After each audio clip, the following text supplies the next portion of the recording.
और अब बात करेंगे कांग्रेस सांसद और नेता विपक्ष राहुल गांधी के एटम बम की। दरअसल बिहार में कुछ महीनों में विधानसभा चुनाव होने हैं, लेकिन वोटर लिस्ट के मुद्दे पर सियासी घमासान मचा हुआ है और अब लड़ाई atom bomb versus atom bomb हो गई है। राहुल गांधी ने दावा किया है कि उनके पास वोट चोरी के मामले में चुनाव आयोग के खिलाफ सबूतों का एटम बम है। वहीं राहुल की राह पर चलते हुए आरजेडी और जमाते इस्लामी भी इस चुनाव आयोग पर आरोपों की तीर छोड़ रही है।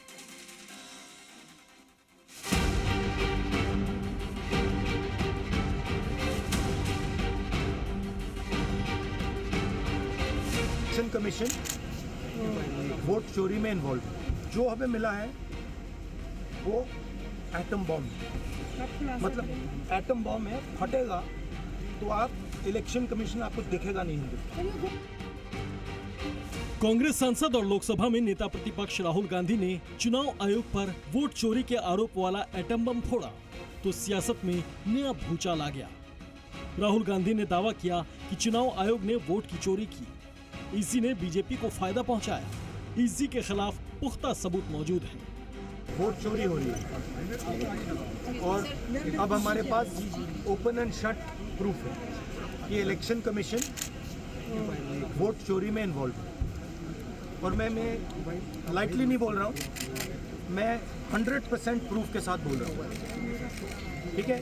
और आप सबको पता लग जाएगा, जैसे ही हमने ये रिलीज किया पूरे देश को पता लग जाएगा कि इलेक्शन कमीशन वोटर चोरी कर रहा है।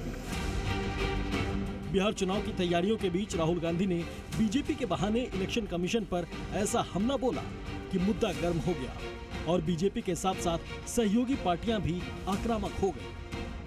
राहुल से सीधा पूछा गया कि अगर एटम बम है तो बचाकर क्यों रखा है। उनके पास न कोई तथ्य है न सबूत है, सनसनीखेज बातें करना उनकी पुरानी आदत है।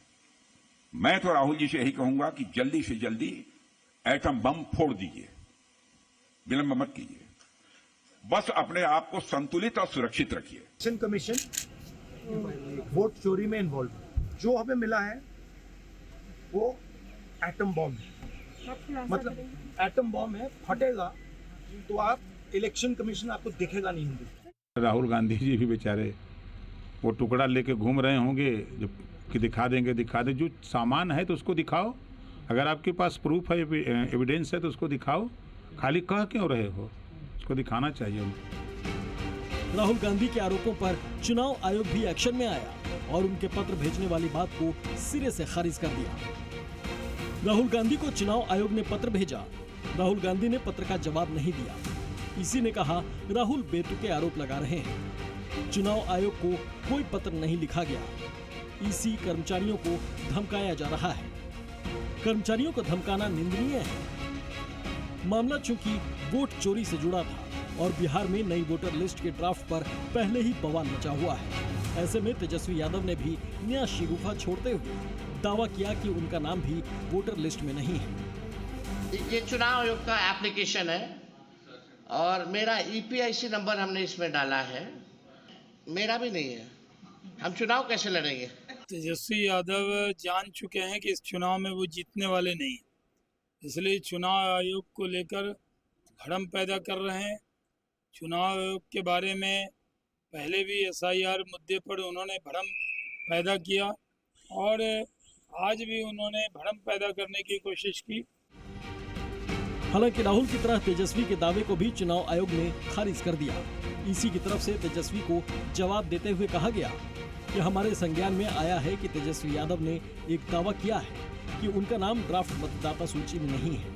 उनका नाम ड्राफ्ट मतदाता सूची में क्रमांक 416 पर दर्ज है, इसलिए ये दावा कि उनका नाम ड्राफ्ट मतदाता सूची में शामिल नहीं है झूठा और तथ्यात्मक रूप से गलत है। मगर सियासी समर से ठीक पहले वोट की चोट करने में सिर्फ सियासतदान ही पीछे नहीं रहे। जमाते इस्लामी हिंद ने भी आरोप लगाया कि वोटर लिस्ट से मुसलमानों के जानबूझकर नाम काटे गए।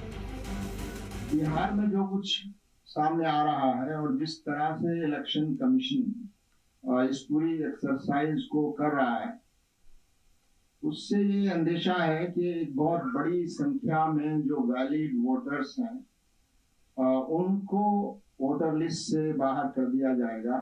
और विशेष रूप से मुस्लिम समुदाय जिन इलाकों में ज्यादा बड़ी संख्या में है, उनका सेलेक्टिव डिलीशन का खतरा इससे पैदा हो गया है। दरअसल ये सारा दांवपेच बिहार चुनाव को लेकर है, जिसके तहत स्पेशल इंटेंसिव रिवीजन यानी SIR की शुरुआत की गई है। देश में पहले भी चुनाव आयोग इस तरह के क्रियाकलाप करता रहा है, मगर इसे इलेक्शन में हार की आशंका का है या फिर जनता को गुमराह करने का तरीका। कुछ राजनीतिक दल और धार्मिक संगठन अभी से संवैधानिक प्रक्रिया में खलल डालने की कोशिश में जुट गए हैं। इलेक्शन कमीशन वोट चोरी में इन्वॉल्व है। जो हमें मिला है वो एटम बॉम्ब, मतलब एटम बॉम्ब है, फटेगा तो आप इलेक्शन कमीशन आपको दिखेगा नहीं। ब्यूरो रिपोर्ट, जी मीडिया।